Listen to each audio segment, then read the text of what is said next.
안녕하세요. 요즘의 사건들을 듣다 보면 부모님 세대보다 더 충격적인 일이 많이 벌어지는 것 같다는 생각이 들었습니다. 세상이 너무 각박하고 개인적인 성향이 강해져서 그런 것일까요?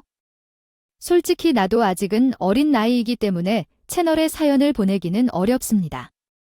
인생의 쓴맛을 다 안다고 말하기에는 아직 30대 중반이고 결혼 생활도 4년 차에 끝을 냈습니다.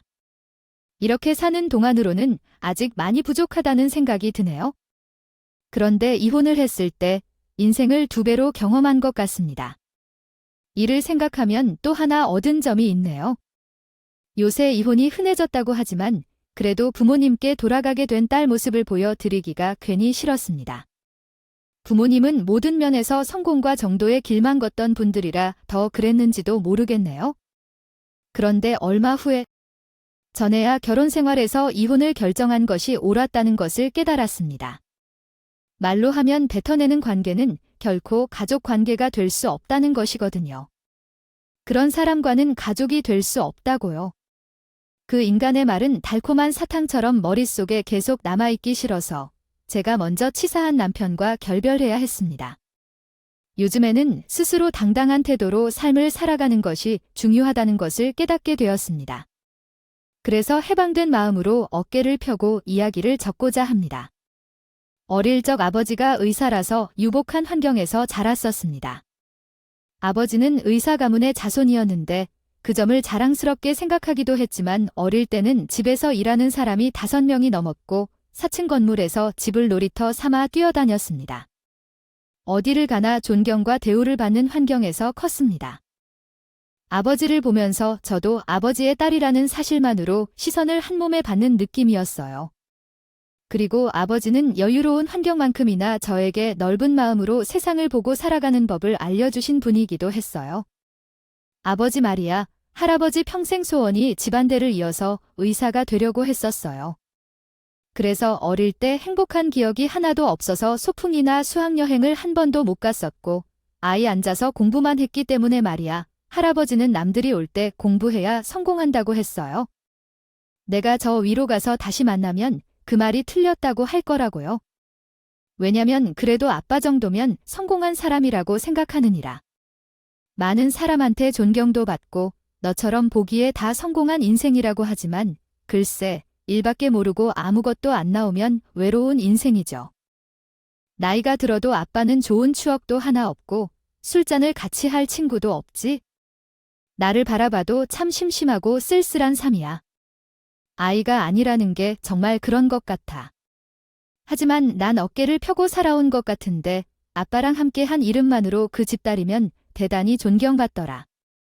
아이, 물론 때로는 부담스러울 때도 있었지만 넌 아빠처럼 살지 마. 그 선택은 아빠와 할아버지로 인해 만들어진 삶이라서 무엇을 원했는지 모르겠어. 그러나 내가 하고 싶은 건 네가 쫓아갈 수 있는 거야? 사람도 그렇게 선택하고 만날 수 있어? 대학을 가지 않아도 되는 거고 뭐든지 하고 싶은 의지가 생기면 그 순간에 하면 돼. 내가 행복해야지. 날 어떻게 생각하는지는 중요하지 않아. 아빠는 항상 이런 말을 자주 하셨어요. 본인의 삶은 남들이 어떻게 생각하는지는 중요하지 않아. 좋다면서요. 대부분 집안 분위기가 이런 경우 저도 무조건 공부를 잘해 기대를 받게 될 수 있겠다고 생각할 수도 있지만 아버지는 스스로의 삶을 후회하는 것 같은데 제게는 같은 상황을 전달하려고 하지 않았습니다. 어릴 적에 엄마는 아빠의 행적을 따라가길 원하는 눈치를 줬지만 아빠는 저의 관심사에는 큰 신경을 쓰지 않아서 공부를 피하도록 방향을 바꿨죠. 저는 그 시간에 미술을 배우거나 다른 일을 할 수 있게 했고 제가 흥미가 없다는 신호를 보이면 멈췄어요. 이런 교육 덕분에 겉으로만 좋은 학력이나 직장이 있어도 못하는 것처럼 보이는 것이 없었습니다. 경험이 많다고 자랑할 만한 게 있었고 그 덕분에 남편을 만나게 되었습니다. 당시 저는 여행과 함께 해외 유학을 6개월씩 다녔는데 그 과정에서 만난 남편과의 인연이 더 큰 의미를 가지게 되었죠. 그러나 그때는 남편 앞에서 솔직하게 제 상황을 말하지 못했습니다. 6개월을 외국에서 지내면서 절약하여 모은 돈을 쓰려니 들키지 않게 마음이 찔리는 게 있어서 그랬어요. 이렇게 좋은데 가족이 생각나네요. 나중에는 엄마를 데리고 와서 함께 지내면 좋을 것 같아요. 지금은 아프시니까 병원에 계시는데 사진만 보내도 좋아하십니다. 정말 효자인 것 같아요. 이렇게 많이 해도 엄마 생각은 끊이지 않네요. 여자가 아버지가입니까? 6살 때 가족이 국제선에 가보고 상상도 못한 일을 이뤄봤는데 지금 도착하지 못하면 안 될 것 같아요. 그래도 이 풍경을 보니 6개월을 고생한 보람이 있어요. 대단한 분이세요? 자신의 능력으로 뭔가를 이뤄내는 사람을 보면 멋지다는 생각이 들죠. 솔직히 그렇게 못하거든요. 아직도 제 나이에 부모님께 벌어들여 드린다는 것이 부끄럽습니다. 어떻게 부끄러운 게 있어요? 그럴 수도 있죠. 원래 고생은 남자가 하는 것인데 아마도 부모님이 뭔가 해주시는 기쁨이 더 클 거예요. 여동생도 대학까지 책임져 보냈거든요. 동생 졸업은요? 그리고 남편이 동생의 등록금을 마련해주는 이야기부터 시작해서 오랜 시간이에요. 어린 나이부터 가족을 위해 헌신한 사람의 이야기를 듣다 보니 입이 다물어지지 않았습니다. 하지만 그럼에도 불구하고 이를 희생이라고 여기지 않고 긍정적으로 생각하며 행복해하는 사람이 세상에 있다는 사실에 놀랍고 마음이 아프더라고요. 이제는 여행도 다니며 좋은 추억을 많이 남기고 계속해서 가족들을 위해 살아가면서 나중에 해야 할 일을 미뤄두고 후회하지 않도록 노력하는 것이 중요하다고 느껴집니다. 저 또한 가끔은 쓸쓸하게 느껴지는 순간이 있지만 긍정적으로 생각하려고 노력하고 있습니다. 곧 누군가의 가장이 될 때를 생각하며 미리 연습해보며 살면서 언젠가는 이 시간에 보상을 받게 될 것이라는 희망을 이어가고 싶습니다. 그리고 함께 남길 추억을 만들어가며 함께 성장해 나가는 것도 중요하다고 생각합니다. 네, 죄송해요. 실례했습니다. 술에 취한 거 아닙니다. 저 멀쩡해요. 여기 분위기가 너무 낭만적이라 저도 모르게 처음 만난 분께 이상한 말이 튀어나왔네요. 근데 그냥 기분 탓인지 모르겠는데 아까부터 와인 몇 잔 마신 것 때문인지 심장이 두근거리기도 하고 되게 예쁘게 보이시고 그래요. 괜찮습니다. 원래 여행 오면 마음일인 그러잖아요. 남편도 저도 그때는 분위기에 취해서 서로가 더 좋게 보인다고 생각해서 조심스러웠어요. 그런데 헤어지기 전에 남편이 먼저 제 연락처를 묻더군요. 저 괜찮으시면 다음 달에 한국 오시면 한번 만날까요? 어떠세요? 실은 제가 그동안 많은 사람을 만났어요. 만나봤지만 처음으로 이렇게 대화가 잘 통하는 만남이라서 꼭 다시 만나고 싶어요. 이 경험이 후회하고 싶지 않은 소중한 추억으로 남을 것 같아요. 그리고 그 감정이 한국에서도 변하지 않았던 우리는 결국 결혼까지 했어요. 결혼식에서도 아버지는 예전처럼 제 선택을 존중하며 남편의 집안이나 상황에 대해 세세하게 묻지 않았어요. 혹시 어머니와 동생은 질단 밥부터 먹자고 하면서 저희를 가게로 보내며 배부르겠지만 사위 욕심이 있었던 엄마는 궁금한 게 많아 보였어요. 하지만 그럴 때마다 아버지가 말을 가로막거나 눈치를 줘서 남편의 정보를 제외하면 아무것도 알아갈 게 없을 정도였어요. 회사 이름조차 그때부터 게트 버전 2분 88 운프 패치. 언뜻 들은 것 같긴 한데 나중에 당신이 회사 이름까지 왜 궁금해하는지 모르겠어요. 우리는 이 결혼을 반대할 생각은 없어요. 내 딸이 좋아하는 남편 감이고 둘이 서로 좋아한다면 그만이죠. 그리고 밥벌이를 하면서 살 만큼 되지 않을까요? 다른 조건 같은 것은 필요 없어요. 내 딸도 자네도 두 사람을 믿어요. 감사합니다, 아버님. 믿어주실 것만큼 정말 잘 살겠습니다. 그리고 남편이 가신 뒤에 궁금했던 것에 다시 물었죠. 어때요? 엄마는 인상 좋은 것 말고 없어요? 아빠 보기에는 어때요? 당사자에게 질문도 별로 안 하고 궁금한 게 없어요. 설마 마음에 안 들어서 아무것도 물어본 게 아니죠. 아유, 말도 마. 어제부터 아버지가 나에게 궁금한 게 있어도 물어보지 말라고 오기 전부터 신사당부를 하더라고 하니까. 아까도 말 한마디 못하게 했어요.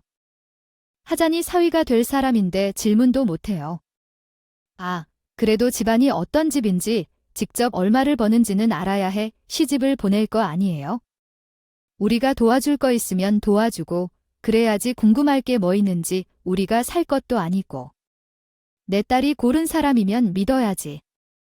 그리고 무턱대로 뭘 도와줄 생각부터 하고 있어? 둘이 알아서 살라고 하는데 필요한 거 있으면 그때 얘기하는 거고. 당신도 괜한 참견 마. 그런데 첫 만남에 정작 부모님께 질문 하나도 못 받고 돌아가서 기분이 죽어있을 줄 알았던 남편은 제가 생각한 반응과는 180도 달랐습니다. 저랑 결혼한 게 무슨 복권에 당첨된 것처럼 좋은 티를 숨기지도 않고 제 앞에서 팍팍 내더군요. 와, 당신 집안이란 게 진짜 빵빵하다.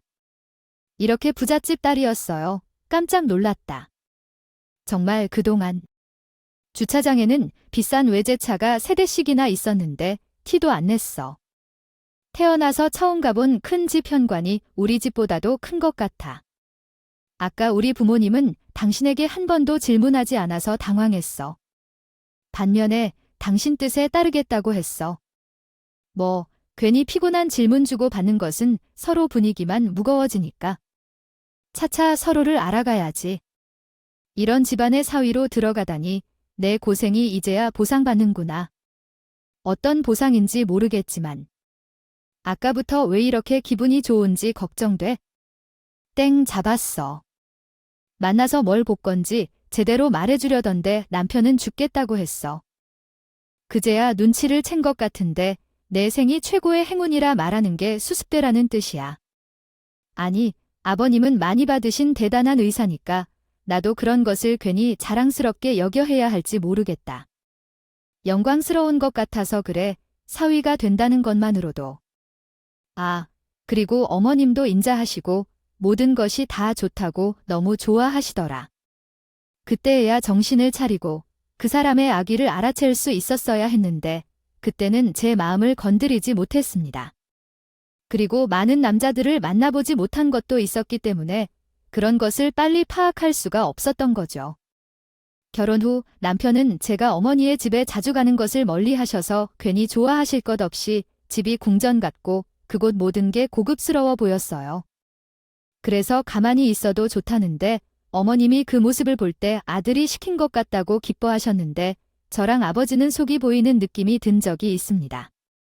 아버지께서 병원에 가는 차를 소영이 운전하는 것으로 보여서 비싼 차를 타고 다니는 것을 한 번도 못 봤어요. 항상 세우고만 계시는 것 같아요. 아끼신다는 이유로 편안한 차를 선택하셔서 좋은 차는 전시용으로 두고 계시는 것 같아요. 집에 사용하는 차를 더 좋아하시는데 그러니까 안 타면 관리가 되지 않는다면서요. 갑자기 차가 바뀌었는데 가끔 주말에 아버지가 탈 때도 있어요. 아, 나는 관리가 걱정돼서요. 맨날 아버님이 병원이랑 집밖에만 다니시는데 언제 차를 타셔야 할 시간이 있으세요? 나중에 혹시 아버님이 관리하기 어려우시다면 나에게 맡겨도 돼요? 군대에서 운전병이었으니까 차는 처음 안 타는 건데요. 운전 실력이 아주 좋거든요. 그런 차 뒤에는 우리 엄마 같은 우아한 분을 둔다면요. 태워서 좋은 데 가야 하는 건데 어머니가 우아해졌으니까 별말 다 들어보네. 당연한 얘기에 어머니가 우아하다고 하셨다던데 누구세요? 그래요. 역시 나한테 그런 얘기를 하는 건 우리 이사방밖에 없어. 아휴. 그나저나 이따가 나갈 때 현관에 상자 하나 있는데 가면서 버려줄래? 저 사람이 입지 않는 겨울옷을 정리한 건데 무게가 장난이 아니랍니다. 아버지가 오실 거라고 하셨잖아요. 아이 그럼 당연히 절해주셔야죠. 버리는 건 왜 그래요? 아유, 나이 든 분들 모이면 젊은 분들도 있긴 할 텐데. 그리고 당신보다 아버님보다 더 큰 입질날을 입어야지. 제가 안 그렇게 얘기됐어. 어떻게든 어머니가 다이어트를 할 생각이었다고 했는데 조금만 더 빼면 아버님 옷 충분히 입을 수 있을 텐데. 뭘 해야 해요? 아버님께서는 비싼 것만 입는다고 나는 알아. 오늘도 특별한 일 없이 마무리해. 가끔 그래? 그럴 때마다 남편을 보면 반드시 헛기침하는 걸 기다리며 입을 벌리고 있는 사람을 보게 돼 가끔 지나치게 하는 것 같아서 사람이 너무 경솔해 보일 때도 있어. 어떤 때는 나 혼자 뜨거운 것에 참여해야 한다고 생각해. 당신이 우리 집에 오면 뭔가 더 얻으려는 건 당연한 것처럼 그렇게 행동하면 안 돼. 우리 부모님께 잘해야 한다고는 아는데 가끔 이동을 심하게 할 때가 있다. 그런 때에는 차에 대한 얘기를 포함해 무엇이든 필요하다고 요구하는 말도 있다. 아, 그랬군요. 만약 그렇게 하면 그 사람이 자존심을 내세워야 하는 걸까요? 결국 가난하다 해도 둘 다 노력하니까 그러한 자존심은 필요가 없는 거 아닐까 싶어요. 그건 아버지께서 이루신 것이죠. 나는 당신을 기쁘게 하려는데 왜 항상 그렇게 생각하냐 한 번씩 민망한 순간이 있어서 그래요. 이게 나쁘게 생각하는 게 아니라 당신이 열등감을 느끼는 사람만 난리를 쳐서 고마운 줄 알아야 하니까요. 나 친구 중에 가정 환경이 훌륭한 사람이 있는데 그 사람은 집에서 하는 이야기를 나와 같이 모임에서 얘기하거든요. 그는 자기 앞에서 건드리고 싶지 않고 깔끔하게 인정하는 걸 좋아해요. 남편이라도 그런 이야기를 솔직하게 하기는 어려워요. 그래서 나는 굳이 싸우는 것보다는 상황을 지켜보기로 했어요. 그런데 그 때문에 예상치 못한 문제가 생겨버렸어요. 이미 바쁜 자리에서 예기치 못한 임신으로 인해 급하게 결혼부터 신혼집까지 준비해야 했죠. 두렵습니다. 우리 대출금도 갚아가던 상황이었기 때문에 남편에게는 5년도 더 있어야 했던 일이 눈앞에 닥친 거죠. 그렇다고 아이를 없앨 수도 없는 노릇이었고요. 그때부터 남편은 겨우 결혼하면서 해방되고 책임감에 다시 짓눌리는 것 같았습니다. 그렇게 허허실실 웃고 다니던 사람이 생각이 만만하죠. 잠도 제대로 못 이러더라고요. 여보, 이제 시간에 안 짜고. 거기서 뭐 해? 당신한테 오빠가 애 없으라고 하면 어떤 기분일 것 같아? 아, 무슨 소리야. 설마 아가씨한테 그렇게 말한 건 아니지? 아니, 그 둘은 대출 같은 것도 못 받는데 왜 또 당신이 모든 걸 지는데? 우리처럼 좀 빠져버리더라도 월세방에서도 시작하면 되잖아.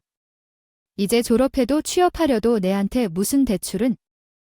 대출 이야기에 대해서 솔직히 말씀드리면 처음에는 아이를 포기할 줄 알았는데 결국 끝까지 키우겠다고 결심했습니다. 그렇다 보니 어떻게 해야 할지 감이 안 잡히네요. 제 입에서는 아이를 없애야 한다는 말이 나오는 것 같은데 참고만 있습니다. 누군가가 그런 말을 했다고 하면 그 사람을 평생 보지 않을 것 같아요. 그래서 남편과 저는 어쩔 수 없이 아버지께 도움을 청할 수밖에 없었습니다. 아버지는 평소와 다르게 무거운 표정으로 다가와서 고개를 깊게 숙인 채 앉아있는 남편을 보더니 왜 그런 걸 하냐고 말했어요. 아버지는 가족 때문에 평생 한 번도 제대로 된 여행을 가지 못하고 살아온 사람이라서 이러한 결정을 이해할 수 없었던 모양입니다. 시댁 식구들은 이미 이런 상황을 너무 익숙하게 여겨서 남편이 어떻게든 해결책을 찾아올 거라고 생각하며 기다리고만 있었어요. 그들은 아버지께서 얼마가 필요한지 물어보지도 않고 말없이 2억 원이 필요하다고 말했습니다. 거금을 선뜻 주셔서 감사합니다. 이 정도면 충분할 것 같아요. 자, 받아 얼른. 아이가 너무 많습니다. 아버님, 이렇게 많이 주실 필요 없어요. 이 돈이면 동생 파나는데 도움을 받을 수 있을 거예요. 그리고 애가 태어나면 돈이 더 많이 필요할 텐데 부족하게 줄 필요 없이 넉넉하게 도와주세요. 제가 집안에서 가장 아니겠습니까? 혼자 얼마나 힘들겠어요. 정말 죄송하고 감사합니다. 부탁할 때는 아버님밖에 없어서 그래요. 무조건 도와주는 게 답이 아니니까 동생이 어려워도 자신의 힘을 살 수 있도록 도와주시고 싶어요. 사실 그게 더 중요해요. 돈으로 해결하고 계속 의지하게 만들어서는 안 되겠죠. 이 돈, 제가 평생 걸려도 된다면 또 아버님께 이자까지 더해도 꼭 갚겠습니다. 그런 부담은 가질 필요 없어요. 아이, 그리고 우리 사이에 무슨 일이야? 1위는 그리고 당신의 어머니도 병원에 있었어요. 기회가 될 때 우리 쪽으로 이사하도록 가진의 남편은 눈까지 비벼가며 이 상황이 꿈인지 생시인지 확인하는 것 같았어요. 선뜻 주신 돈도, 그런데 시어머니 병원 비용까지 도와준다고 하니 놀란 눈치였어요. 사실 이 이야기를 아버지가 이전부터 계속 이야기했던 것이죠. 당신이 매달 내는 병원비 부담을 줄여주고 싶다는데 그래도 아버지가 의사라서 그 정도는 도움받으면 좋을 텐데요. 어머니도 더 편하실 거고 아버님께 여러모로 부담을 덜어주는 것 같아서 죄송합니다. 정말 꼭 갚겠습니다. 아, 이런 것이 가족 아닌가요? 가족은 가족이니 당연한 일이죠. 생각보다 너무 늦은 것 같아요. 만약 생각하신다면 우리 딸에게 마음으로 갚는다 생각하고 앞으로 더 잘할게요. 그거면 되겠죠. 감사합니다. 약속합니다. 평생의 사람을 귀히 여기고 잘 돌보겠습니다. 남편이 몇 번이고 90도로 인사를 올리더군요. 아버지에게 감사해야 하는 상황에서 동생 문제가 해결되고 난 후에 전과는 다르게 밝아진 모습이 보였습니다. 그러던 중 얼마 후 출산을 앞둔 아가씨에게 육아용품을 사들고 찾아갔다가 충격적인 광경을 마주하게 되었습니다. 시어머니는 혼자 살 때부터 비좁은 작은 집에서 출산을 준비하고 있던 상황이었습니다. 아시어머니 짐에 아이 용품까지 추가되어 발을 디딘 데도 없는 현관에 서서 저는 출산 준비를 잘하라는 말도 나오지 않았습니다. 언제나 아가씨가 제가 연락했을 때 고마워하거나 그러한 기색 하나 없이 너무 냉담하게 어머니가 살던 집 주소를 보내면서 이쪽으로 와라는 말이 야속하게 느껴졌습니다. 들리더라고요. 분명히 남편 말로는 우리 집보다 더 좋은 곳을 얻어줬다고 했거든요. 아, 아가씨 여기 계속 지냈던 거예요. 이사는 언제 하나요? 제 능력으로 어디를 가겠어요? 언니처럼 집이 잘 사는 것도 아니고. 아, 내가 듣기로는 그가 아가씨랑 집도 같이 보러 다녔다고 했네. 그랬죠. 누구 반대만 아니었어도 여기 이러고 안 살았을 거예요. 아가씨는 부득이 깔면서 모든 게 제 탓이라는 듯 절 노려봤습니다. 그게 무슨 언니? 무슨 이중인격이 왜 여기까지 찾아와서 사람 염장을 지르는데 우리 이러고 사는 골구경이라도 알아왔어요. 언니네 집에서 우리를 도와주는 거 끝까지 반대해서 집을 못 얻었잖아. 처음부터 그냥 못 춘다고 하던가. 왜 시일을 떼요? 누가 그래요? 의가 그랬어요, 네. 아, 그런 적 없어요. 정말이에요. 네, 알겠습니다. 그냥 가세요. 보기 싫으니까. 아가씨. 나도 뭘 알아야 말을 해야 하죠? 적선하는 것도 아니고 이런 거 들고 와서 착한 척하지 말라고요. 그리고 전이 사실을 숨기고 있던 남편에게 화가 나서 바로 연락해서 물었습니다.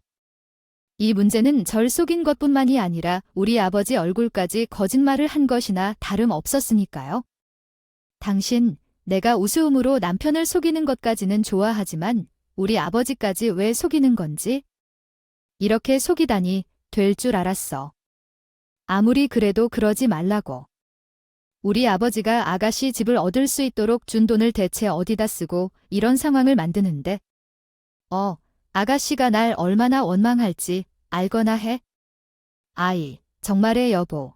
걔가 아직 부모들 준비가 안 돼서 벌을 주려고 그런 거야? 아버님 말씀이 일리가 있더라고. 내가 힘든 것 도와주는 버릇이 있어서 언제 정신을 차리고 사겠어요. 이기적으로 자리하는 거지 어떤 버릇을 고치는데 당신이 신혼집 하나 없이 출산을 준비하는 심정이 어떨까요? 식구들이 힘든 상황 속으로 몰아넣는 게 자립하는 것이라면 그렇게 하는 거에 사정이 좀 있었어요. 내가 집은 꼭 얻어줄 거예요. 왜 아가씨도 나도 서로 원수 관계를 만드는지? 그리고 나중에 어머니 태하고 애까지 나오면 그 집에서 4명이 살아야 하는데 그 집에서 말이 된다고 생각해? 대체 아빠가 준 돈은 어디다 썼는지 그것부터 제대로 말해봐. 빨리. 아니, 그 집보다 좀 더 급한 일이 있어서 말야. 그 일만 잘 되면 모든 게 해결돼. 그리고 당신하고는 절대 문제가 될 일 없게 나중에 오해를 다 풀 거예요. 그럼 그 돈을 이미 다 썼다는 거예요? 뭐가 그렇게 급한데? 여보, 정말 부탁이야. 나 딱 한 번만 믿어주십시오. 절대로 당신을 속이려는 것도 아니고 장난을 치려는 것도 아닙니다. 제가 곧 좋은 소식을 전해드릴 수 있어서 이렇게 했을 뿐입니다. 우리 모두를 위해서 내가 결정한 일입니다. 당신도 알다시피 제 성격이 그런 식이 아니고 우리 가족을 고생시키고 소박하게만 살 때리는 사람이 아닙니다. 그러니까 조금만 믿고 기다려 주십시오. 그걸로 충분하지 않을까요? 말하기 어렵겠지만 제가 어떻게 어디서 왜 그렇게 해야 하는지 모르는 상황이 가만히 있는 건 마찬가지입니다. 딱 한 달만 더 기다려 주십시오. 그때에는 제가 모든 것을 말할 수 있을 거예요. 정말로요. 조금만 기다려 주세요. 그렇게 남편에게 주었던 한 달의 시간은 하루하루가 피로할 만큼 소모된 것 같습니다. 전 남편이 갑자기 큰돈을 보자 놀란 나머지 사색증이 나서 주식이나 이상한 곳에 투자해 전 재산을 날렸던 것이 그림자처럼 떠올랐고 저는 과욕적이고 나태하다는 생각이 들었습니다. 그리고 그 순간 아가씨가 제게 의심스러운 눈으로 봤던 것이 유감스럽습니다. 눈빛과 그리고 나중에 이 사실을 알게 될 아버지의 모습까지가 모두 그려지면서 너무나 힘들고 두렵기까지 했습니다. 그런데 남편이 한 달이 되던 그 전날 당신을 당당하게 불러대는 듯 크고 울리는 목소리가 들리지 않을까요? 아이쿠, 여보, 우리 잘 됐다고. 내가 뭐라고 했어?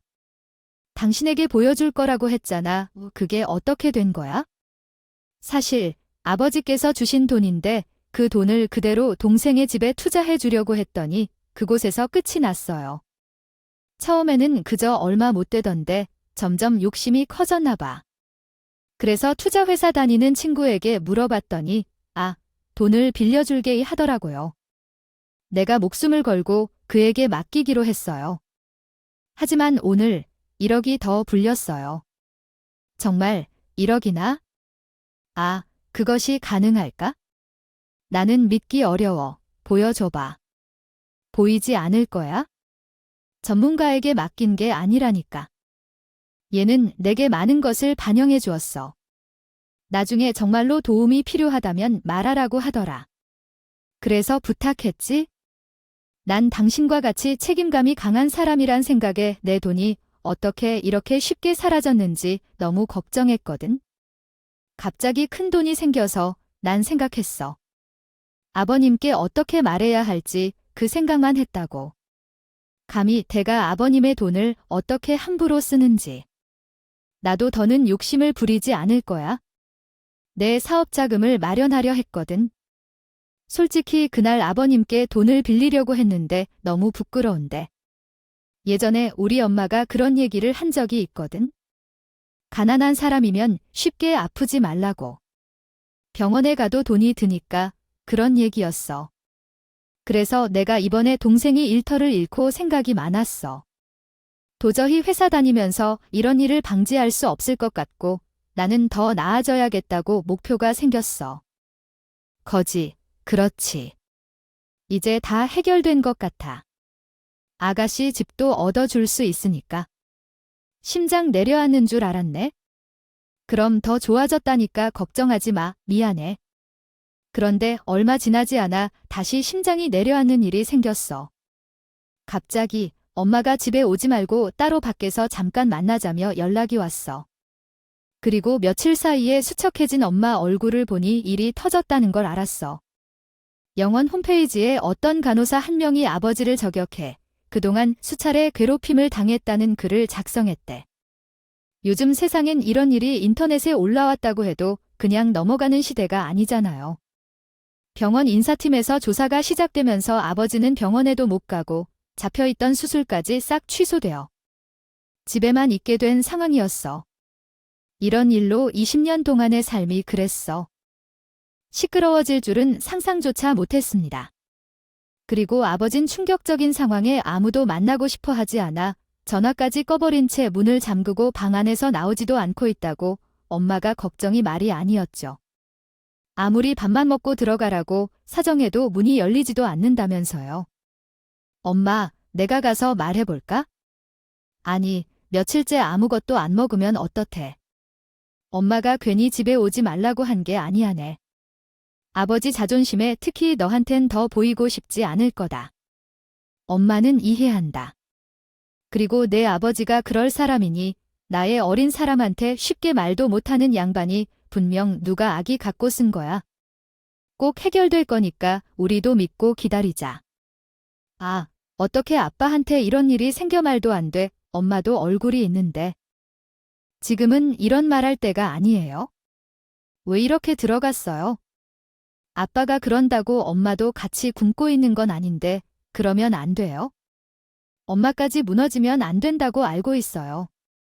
그래서 나도 기운을 차려야 해. 그리고 내 아버지한테 내색하지 말고 혹시 누가 이 일로 너를 찾아와도 그래도 아무 소리도 하지 마. 내 아버지가 잠들 때까지는 엄마도 당분간 할머니 집에 있어야 해. 그 말을 듣고 집으로 돌아가는데 인생에 병원밖에 없어서 쓸쓸하다는 아버지의 그 말이 생각나 눈물이 계속 흘렀어요. 젊은 시절에 누릴 수 있던 추억 하나 없이 바친 그곳에서 이런 일을 당했으니 아버지의 마음이 어떨지 상상할 수밖에 없어요. 제가 아무리 이해해봐도 그 속을 헤아릴 길이 없었어요. 그런데 퇴근해서 집에 돌아왔더니 이어지는 내용이 끝까지 제공되지 않아 완벽한 수정이 어려움을 안내해드립니다. 남편이 제게 훌쩍이며 생각 없이 이런 말을 한다. 남자가 여자를 괴롭힐 일이 없다는데 뭐 희롱을 하셨나 뭐 희롱. 우리 아버지는 그럴 사람이 아니야. 원래 그런 것은 절대 가족이 모르는 것이야.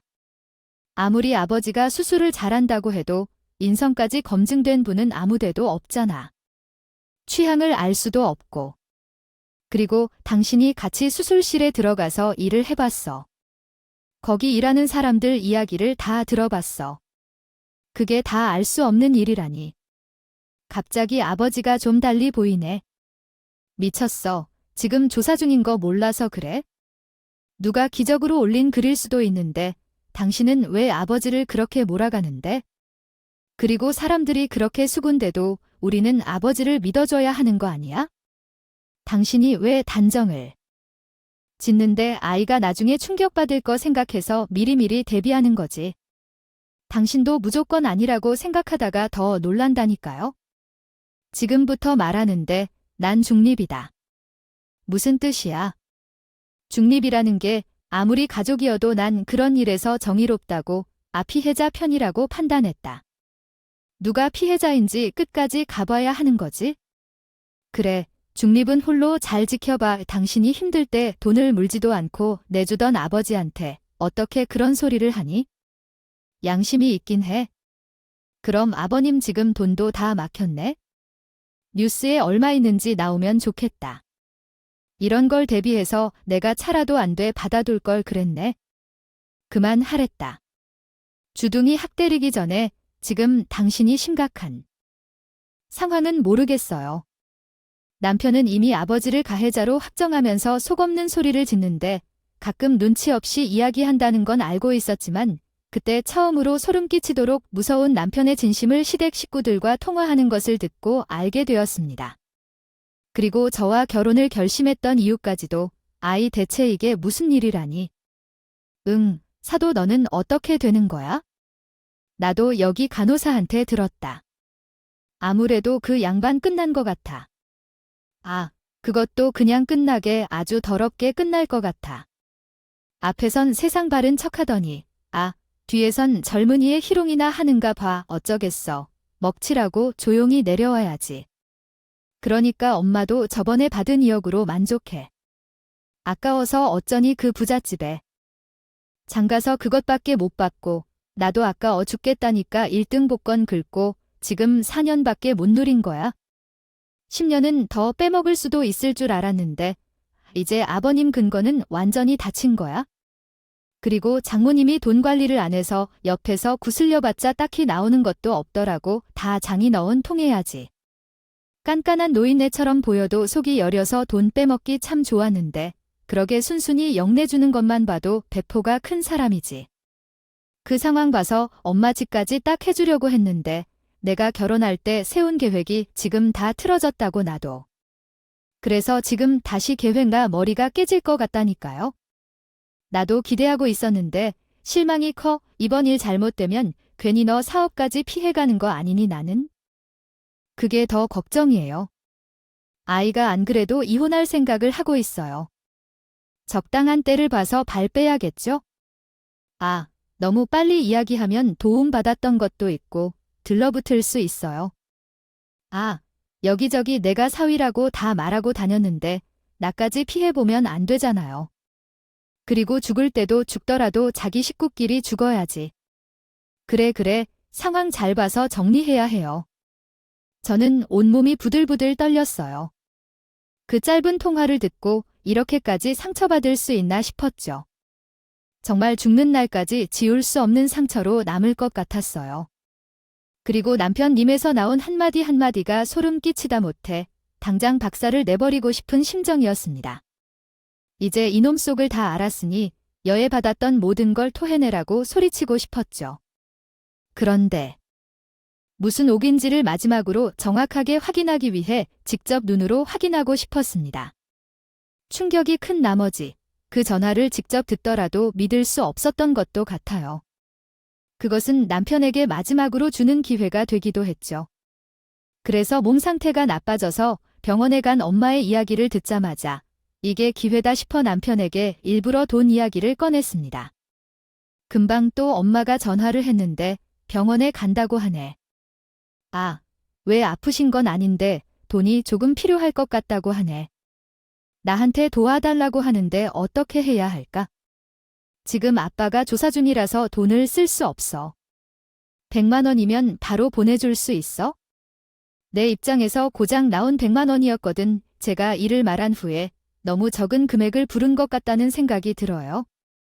인간의 마음을 확인하는 것이 어려울 것 같았어요. 그러나 남편은 이상하게도 발을 까딱까딱하면서 계속 말을 끌더니 나에게 이런 말을 합니다. 와, 이제 100만 원이 없어서 나한테 그걸 보내달라고 완전히 신경이 쓰이겠다. 없는 게 아니라 현재 상황이 복잡하다는 건 당신도 알잖아. 누구를 속여야 할지 당신 말이야. 나에게 아버지도 자세히 이야기 안 한다는 것처럼 길게 날뛰지 말고 이런 상황에 대해 솔직하게 말했어야 했지? 이제야 보니 100만 원도 해결을 못해서 나에게 손 벌리게 만들었어. 뭐가 복잡해? 복잡한 게 뭔지 웃기다. 정말 2억 원을 아무 문제 없이 받을 때는 언제고 100만 원을 줄 수 없을 때는 아직도 문제입니다. 당신이 이러면 안 되는 겁니다. 집이 폭삭 망했는데 잘 살던 시절만 생각하니까 문제라고 하는 게 간단해. 앞으로는 이렇게 생각하면서 살아야 해. 이제부터 100만 원은 아주 작은 돈인 걸로 생각해야 해. 머릿속에 이런 생각을 갖고 있어야 해. 이제부터 이렇게 생각해야 사라질 수 있어. 부자가 망하면 더 힘들다는 말은 그냥 하는 게 아니라는 걸 알아야 해. 누가 망했는데? 누가 허허. 내가 이런 큰 결정을 내리는 건 아닐 것 같아. 판단력을 잘 발휘해야 해. 100이 필요하면 어머니가 병원비가 생겼다는데 급한 상황이라 돈을 빌려주는 게 좋을 것 같아. 조금 시간이 필요할 것 같아. 아, 당신의 말을 듣고 결정해야 해. 아버님의 회복 가능성이 전혀 없다는 걸 알았다니. 그래서 지금 병원에 가서 돈을 쓸 게 없는 게 문제야. 남편은 끝까지 망했다는 게 맞는 줄 알아? 마음이 분들어 가졌네. 이 모든 상황은 날 쓰레기 취급하냐고 당신한테 생각이 들어. 나는 딱 정도 다 사라진다고 느꼈어. 시어머니와 통화를 나누고서부터 시작해 이전에 쌓인 서러움이 폭발해서 흘러나왔어. 너 같은 치사한 놈을 가족이고 내 곁에 살았다니. 돈 필요할 때도 시켜주지 않았는데 부탁하기도 꽁무니하게 억지로 주물러 과정도 잘하더니 엄마한테 병원비 좀 도와달라니까. 당장 보면 그 행동을 보니 내가 사람이냐고. 정말 너 같은 사람과 산 세월이 원망스러워. 그건 내가 할 말이야. 복권이 뭔데? 복권 얘기야. 부잣집 딸을 만나서 인생을 편안하게 살고 싶었는데 지금 이런 상황이야. 지금 당신 아버지 때문에 내게? 사업이 망해서 너무 당황스러운데 지금 시작했는데 어떻게 해야 할까요? 책임을 어떻게 질 건데 내가 우리 아빠 도움을 받지 않았더라면 그 사업을 시작조차 못했을 텐데. 에이, 시구나. 이제 없던 지분조차 탐내려 하고 있네. 어림도 없어. 나한테 불린 돈이야. 개소리 말고 조용히 좀 해. 누가 내 돈을 탐내고 있는 건데 그 돈이 없어지면 어떻게 할 거야? 그래, 있으면 그 돈으로 하면 되겠네. 이제 효도는 각자 알아서 하자. 그리고 남편이 잊고 있던 사실을 확실히 짚어줬어. 다 알고 있었어. 너는 그동안 우리 아빠 이름을 팔아서 일 많이 따온 거야. 우리 아빠는 눈 감아주고 있었다고. 이게 너의 힘이 가장 긴 행동이라고 생각해. 너의 이름이 석자 M이라는 걸, 결코 할 수 없는 걸 주체적인 판단이 안 돼. 우리 아빠는 몇 년 동안 싸워서 쌓은 실력을 물려받아야 한다. 다 망해 자빠. 그러니까 뭐 이런 이야기가 말 좀 되느냐. 명예 어디서 나오느냐. 요새 잘하고만 있어도 부르지 않으면 못 안 들어주겠다. 봐, 그런 건 없어. 괜히 난리 치지 말라고. 아니지. 이만큼만 하고 마무리하자. 그래서 최후의 큰 소리 냈다. 그리고 자 이제 온 가족이 어디 숨으면 살겠냐? 그들이 최후로 소리를 질러야 해. 깨끗하게 끝내야지. 다진 소비운 이미 끝났어. 그래? 여긴 최종으로 큰 소리 질러. 아, 그리고 소리 싫다고 해. 다칠 때까지. 그리고 끝으로는 이것도 다 해치우고 시원하게 끝내자. 더러욱하여게 짓하지 말고. 알았지? 아버지를 끝까지 죄인으로 살듯이 남편이 말을 해. 그 말을 듣다가 이성을 잃었어. 눈에 보이는 건 마음대로 그 인간에게 던져서 힘을 다해 치료했는데 악을 쏟아내며 있는데 갑자기 문이 열리고 누군가가 남편 얼굴을 후려치고 그 뒤에 나타나는 엄마를 보고 그제야 뺨을 날린 사람이 아버지였다는 걸 알았습니다. 남편은 힘없이 바닥에 나둥 길면서 얼굴을 감싸쥐고 그러더라고요. 한심한 놈, 내가 너 같은 걸 사위라고? 내가 너한테 차려준 밥이 몇 끼고 퍼준 게 얼만데 내 딸한테 이래 아빠, 엄마 어떻게 된 거예요? 어떻게 두 분이 같이 그 일을 잘 해결돼서 지금 너희한테 소식을 알려주려고 오던 참이 아예 알고 보니까 그때 글 쓴 간호사가 누구한테 돈을 받고 그 글을 썼다는 거야? 나중에 내 아버지 후배 레지던트가 절대 그러면 안 된다고 양심파 고백할 기회를 줘서 잘 해결됐어. 10년 감수했다. 정말 뭐라고요? 해결이 됐다고요? 아니, 어떻게 그게 그렇고 아버지는 망설임 없이 어디론가 전화를 걸었습니다.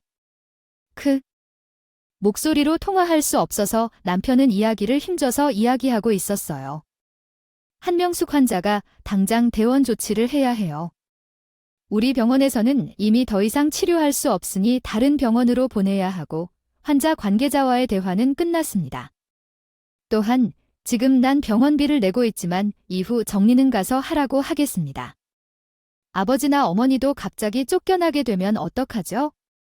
그럼에도 불구하고 아플 때 제일 아픈 건 너야. 너의 정신까지 망가진 넌 내가 정신병원에 넣고 싶지만 의사로서 양심 때문에 그건 못해.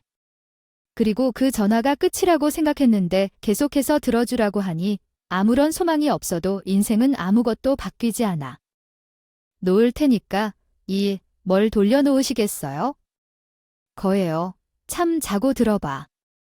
내가 얼마나 아무것도 아닌지 이제부터 알려줄 건데 엄마는 여유롭게 소파에 앉았고 아버지는 망설임 없이 전화를 걸어 했습니다.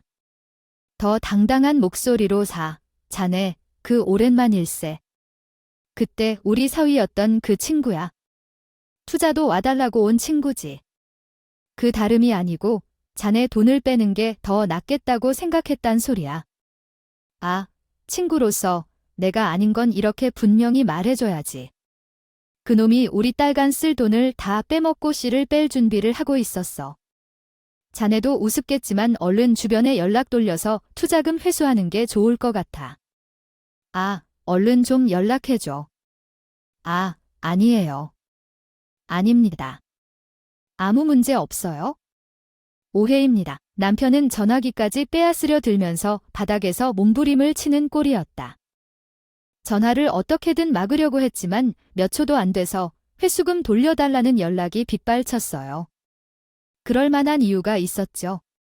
아버지 이름을 믿었던 분들이기 때문에 그 인간을 신뢰할 리가 없었거든요.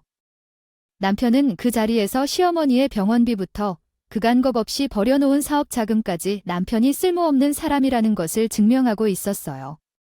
10분도 되지 않았어요. 인생 한순간에 무너지는 게 내가 뭘 했나 싶었어요. 여보, 우리 두 분 보내고 다시 대화로 해결하자. 아니야. 우리 둘의 문제잖아. 그리고 아버님 일이 잘못될 줄 알았던 게 아니라, 당신한테 혹시 모으니까 충격받지 않으려고 그랬던 거야. 그럴 뿐이야. 그러나 나도 너무 잘 알고 있었어. 정말이지. 아버님, 난 두 분한테 다시 충성하고 정말 잘할 거야. 그러니까. 제발, 충성하라고 그럴 바에는 개 한 마리를 키우고 말지. 너 같은 거 어떤 충성이야. 내 남편 이름을 빌려다 쓰더니 뭐라도 되는 줄 알았나? 보아하니 아이고, 불쌍해. 한 번만 기회를 주세요. 마음이 풀릴 때까지 저 모든 걸 하겠습니다. 아시잖아요. 제가 어릴 때부터 너무 가난하게 자랐어서. 그래서 그런 겁니다. 더러운 돈 보고 잠깐, 저도 혹해서 이상한 생각을 해봤지만 잠깐이었고 다 내려놓을 거예요. 정말 제대로 정신 차려서 살겠습니다. 그래, 그건 나중에 내 일기장에 쓰든지 법정에 가서 열심히 변명해봐. 남편은 엄마, 아빠, 저 세 명을 번갈아가며 다리를 붙들고 눈물과 콧물을 쏟아가면서 애원했지만 이미 아무것도 남은 게 없는 상태였어요. 그 인간을 떼어내듯 집에 혼자 남겨두고 친정집으로 가는 길에 이혼 후에 가는 길은 기분이 살짝 이상했어요. 그런데 한없이 침체할 것 같은 분위기에서 갑자기 엄마가 웃음을 터뜨리며 우는 게 아니겠어요. 아까 남편이 흘린 콧물이 바지에 묻었다면 그걸 물티슈로 벅벅 닦아내는데 그 표정이 떠올랐다면서 배를 잡고 웃는 바람에 우리 식구는 차 안에서 모두 대폭소를 하며 집으로 갔습니다. 엄마 덕분에 그날 제 마음 안에서 많이 가볍게 되는 기분도 느꼈어요. 그리고 그 이후 아버지는 주변에서 변호사를 3명이나 선임하는 소송에 참여했어요. 아버지가 처음으로 남의 돈을 쉽게 여기는 사람에게 돈으로 이해시키려고 한다는 말을 알았어요.